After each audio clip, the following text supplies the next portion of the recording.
Hello बच्चों, चलिए प्रश्न को पढ़ते हैं। प्रकाश रासायनिक अवस्था में यह शामिल नहीं होता है।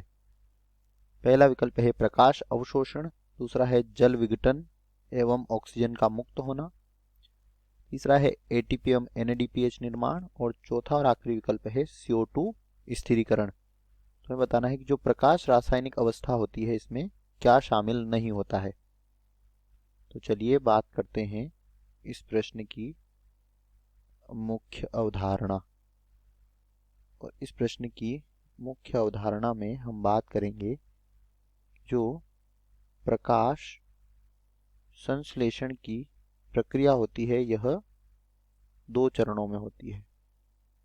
एक होती है प्रकाश अभिक्रिया और दूसरी होती है अंधकार अभिक्रिया।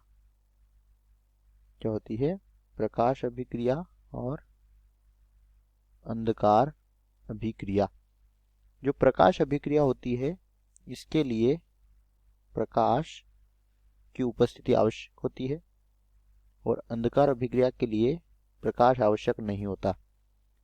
प्रकाश अभिक्रिया में जो प्रकाश ऊर्जा होती है इसको रासायनिक ऊर्जा में परिवर्तित किया जाता है।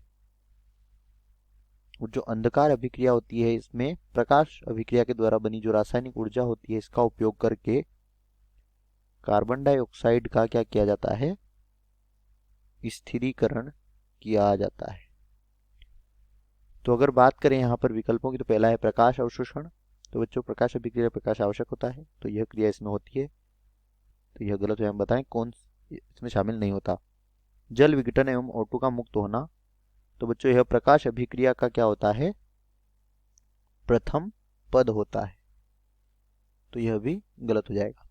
एटीपी और एनएडीपीएच का निर्माण, तो बच्चों जो रासायनिक ऊर्जा होती है वह एटीपी और एनएडीपीएच के रूप में ही बनती है, तो यह भी क्या हो जाएगा? गलत हो जाएगा। और CO2 स्थिरीकरण जो है यह प्रकाश रासायनिक अवस्था में शामिल नहीं होता, यह अंधकार अभिक्रिया में सम्मिलित है जिसे अंधकार अभिक्रिया या C3 चक्र कहते हैं। तो यही हमारा उत्तर हो जाएगा। दिए गए प्रश्न का सही उत्तर विकल्प डी। आशा करते हैं आपको समझ आया होगा। धन्यवाद।